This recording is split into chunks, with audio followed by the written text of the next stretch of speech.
Hello, welcome back to गुल की उड़ान। कैसे हैं आप लोग? आई होप आप लोग काफ़ी अच्छे होंगे।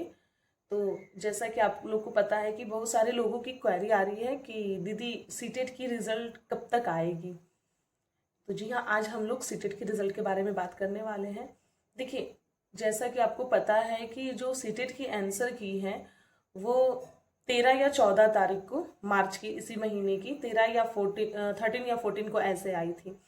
तो 13 और 14 के हिसाब से देखा जाए तो आज जो डेट है वो मार्च 24 का है। ठीक है, तो 10 दिन, लगभग 9 से 10 दिन हो गए हैं। और सीबीएसई के पुराने पैटर्न को अगर आप फॉलो करते हैं, पुराने पैटर्न को अगर आप देखते हैं, तो उस हिसाब से 10 से 15 दिन, यानी जो आंसर की रिलीज होती है, रिलीज होने के 10 से 15 दिन के बाद ही सीटेट की रिजल्ट जो है वो आती है। तो आज लगभग 9 से 10 दिन हो गया है। 5 से 6 दिन मानकर आप चलिए, ज्यादा से ज्यादा जाएगा तो 2-4 दिन और भी जा सकता है। तो आज 24 है, अगर इसमें हम 5 और 6 दिन और अगर ऐड कर दें तो आपका लास्ट मार्च 30-31 या अप्रैल के फर्स्ट वीक में, यही लगभग हम लोग मानकर चलेंगे। वैसे तो सीबीएसई के ऊपर है कि वो 1 महीने के बाद भी दे सके, 20 दिन के बाद भी दे या 25 दिन के बाद भी दे। तो खैर उसमें हम लोग को कुछ वो नहीं करना है, लेकिन जैसे इतना दिन वेट हो गया तो क्यों ना हम 5 से 6 दिन और वेट कर लें। तो जहाँ तक उम्मीद है कि इसी महीने की मार्च के लास्ट तक या फिर अप्रैल के पहले हफ्ते में। खैर ये हो गई है। और हाँ, जैसा कि आपको मैंने बताया था कि यूपी टेट की भी नोटिफिकेशन आ गई है। जिनका सी टेट में मार्क्स 89, 88, 90, 91, 92 है, तो वो अपने आप को सेफ मान के थोड़ा देर के लिए चले। देखिए, जिनका 92 है, अगर 2 नंबर डिक्रीज भी होता है तो उनका हो जाएगा। लेकिन जिनका मार्क्स 88 है या 89 है, अगर 2 मार्क्स डिक्रीज होता है तब तो उनका थोड़ा सा मुश्किल है कि सीटेट का रिजल्ट उनका आएगा या नहीं आएगा, मतलब आने का मतलब उनका हो पाएगा या नहीं। लेकिन अगर जिनका 92 है, अगर 2 मार्क्स से डिक्रीज होते हैं तो उनका तो हो सकता है। लेकिन फिर भी ये मैंने डिक्रीज की बात कही है, लेकिन अगर इंक्रीज होता है इन केस, तो आपका सीटेट का रिजल्ट हो सकता है, आप क्वालिफाई कर सकते हो। खैर, और जो यूपी वाले हैं, अगर आपका नहीं हो पाया है तो आप यूपी टेट की प्रिपरेशन स्टार्ट कर दें। और इसमें एक अच्छा मौका है, क्योंकि आपको पता है कि अभी वैकेंसीज, इलेक्शन वगैरह है, तो यूपी में वैकेंसी आएगी और भर भर के वैकेंसी आएगी। तो आप मिस ना करें, बिहार वाले भी भरें, जो बिहार से नज़दीक है, जो चाहते हैं यूपी में जॉब लेना, क्योंकि बहुत सारे यूपी वाले भी तो बिहार में जाकर जॉब ले रहे हैं, जॉब कर ही रहे हैं। बहुत सारे, मेरा जो गांव है, मेरा जो एरिया है, यहाँ से बहुत सारे बीपीएससी TRE 1, TRE 2, TRE 3 में बहुत सारे लोगों ने उनका मतलब एग्ज़ाम क्वालिफाई हुआ है। तो आप भी कोशिश करें। और जैसा मैंने आपको बताया था कि सीटेट की भी मैंने प्रिपरेशन स्टार्ट कर दी है।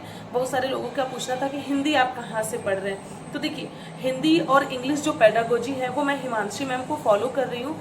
हिंदी का जो ग्रामेटिकल पोर्शन है वो मैं RWA, रोजगार विद अंकित का जो टीचिंग वाला चैनल है, वहाँ से मैं कर रही हूँ। और इंग्लिश ग्रामर तो मैं आपको दिखाती हूँ। इंग्लिश ग्रामर मैं आपको बता दूं कि एसएससी की प्रिपरेशन करने की वजह से मेरी ग्रामर थोड़ी सी ठीक है।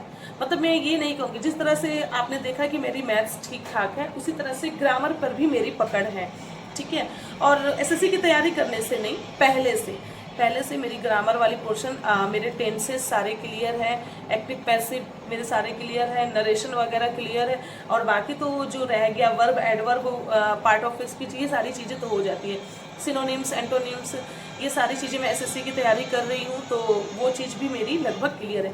तो ये एसएससी की तैयारी के लिए मैंने ये बुक लिया था, परचेज किया था नीतू मैम का। तो इनका ग्रामर बहुत अच्छा है, और इसमें सारे मतलब जो भी यूपी टेट का इंग्लिश वाला कंटेंट है ना, इस बुक में सारे आपको मिल जाएंगे। ये बुक स्पेशली बनाया गया एसएससी के लिए, लेकिन जितने भी कॉम्पिटिटिव एग्जाम हैं, जैसे एरर वाला पार्ट पूछता है, सिनोनिम्स एंटोनिम्स पूछता है, आपका नाउन से रिलेटेड है, ऑक्सिलरी वर्ब से रिलेटेड है, मॉडल वर्ब से रिलेटेड है, या आपका एक्टिव है, पैसिव है, नरेशन है, ये सारी इस बुक में है। तो इस बुक को मैं अभी फॉलो कर रही हूँ यूपी टेट के लिए।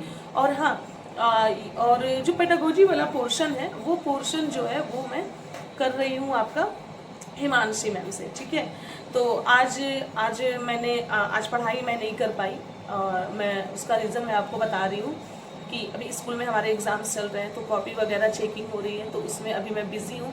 तो आज मैंने पढ़ाई नहीं किया है, अभी भी मैं कॉपी ही चेक कर रही थी बैठ के। रात में मैं पढ़ूंगी और आज मैं साइंस का ही पढ़ूंगी। क्लास 6 का पहला चैप्टर मैंने पढ़ा है, 7th का आज पहला चैप्टर साइंस का एनसीईआरटी वाले बुक, जो मैंने बुक आपको दिखाया था उस बुक से पढ़ूंगी। ये है क्लास 6 की, ये है एनसीईआरटी, ठीक है, पुरानी वाली एनसीईआरटी, ये मैंने अपनी स्कूल की लाइब्रेरी से ही लाया था। ये हो गई, ये क्लास 7th की है और इसी तरह 8th की भी है। खैर, तो ये चीज़ है। और सीडीपी वगैरह हिमांशी मैम और सचिन सर से, साइंस वगैरह काजल धामी मैम से अभी मैं उनकी वीडियो लेक्चर को फॉलो नहीं कर रही हूँ, करूँगी बाद में। पहले मैं बुक को ख़त्म करूँगी, उसके बाद और उनकी वीडियो को भी देखूँगी बाद में, और उसके बाद मैं अपना खुद से नोट्स बनाऊँगी, ठीक है। तो बस मेरा आज के लिए यही कहना था कि आप अपनी प्रिपरेशन स्टार्ट कर दीजिए। नोटिफिकेशन का, हाँ, ये कि सीटेट की नोटिफिकेशन कब आएगी, नोटिफिकेशन का आप वेट मत करिए, बिल्कुल भी मत करिए।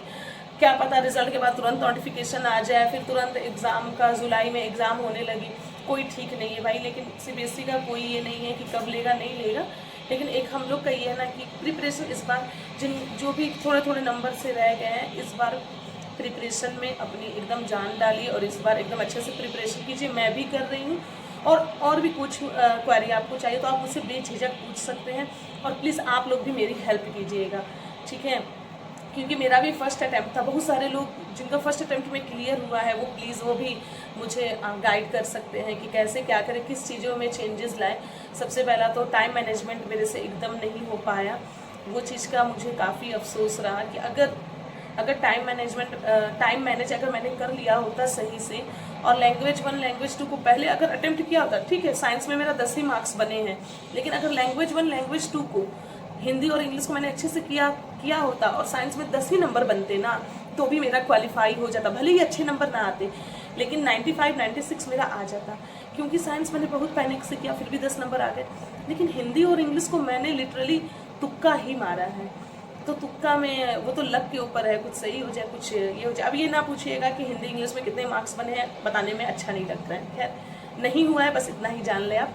लेकिन इस बार के एग्ज़ाम में मैं लैंग्वेज 1 लैंग्वेज 2 को पूरा करूँगी, क्योंकि देखिए जब आप पैसेज पढ़ते ना, और पैसेज ही 2 पैसेज होता है, एक अनसीन पैसेज, एक प्रोज वाला पार्ट, अगर 5-5 क्वेश्चन उससे रहते हैं, अगर वो सारे क्वेश्चंस अगर आप 10 सही कर लिए तो 10 नंबर तो ऐसे ही हो जाएगा।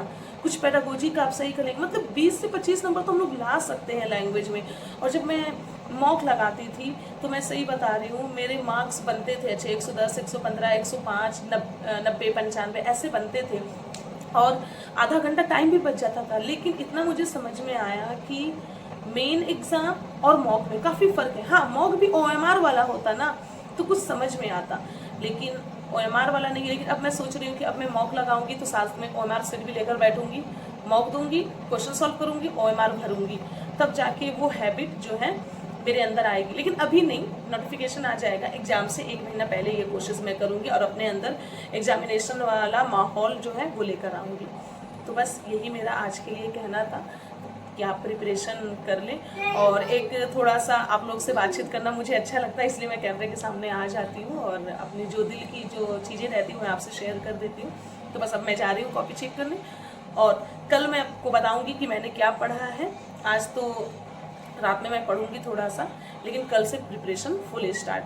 पहला दिन मैंने क्लास 6 का पढ़ा था, चैप्टर नंबर 1 फूड। आज मैं क्लास 7 का पढ़ूंगी, रिप्रोडक्शन न्यूट्रिशन इन क्या कहते हैं प्लांट्स, ये मैं पढ़ूंगी और आप लोग से शेयर करूंगी कि क्या क्या टॉपिक मैंने पढ़ा है और किस किस चीज़ का मैंने नोट्स तैयार किया। नोट्स भी आप लोग से मैं टेलीग्राम चैनल पे शेयर करूंगी, तो टेलीग्राम चैनल ज्वाइन करना ना भूलिएगा। आज के लिए बस इतना ही। Thank you so much, bye bye.